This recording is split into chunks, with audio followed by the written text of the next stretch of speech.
අක්කේ අනේ මං ඔයාගේ කම්පියුටර් ටික සෙල්ලම් කරන්නද? මං ඉස්කෝලේ හෝම්වර්ක් ඔක්කොම කරලා ඉවරයි. හරි හරි. හැබැයි ඊට කලින් ඔයා යන වෙබ්සයිට් මොනවද? ඒව සේෆ්ද කියලා ඉස්සෙල්ලා බලන්න ඕනේ. නැත්නම් කම්පියුටරේට වෛරස් එන්න පුළුවන්.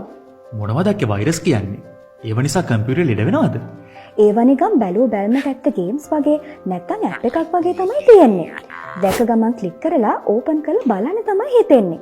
හැබැයි ඉතින් නිකමට වගේ ක්ලික් කරොත් නම් ඉවරයි.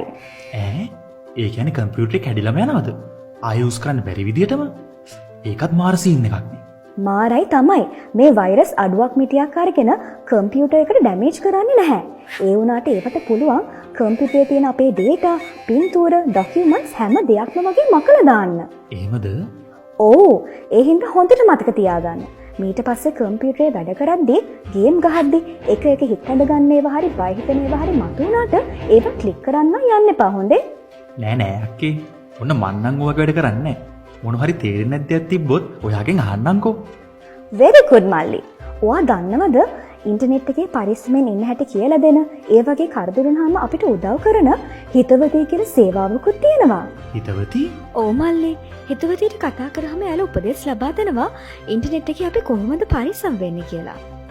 ඕකේ අක්කා. නියමයිනේ. හිතවතී සයිබර් අවකාශයේ ඔබේ යෙහෙළියයි.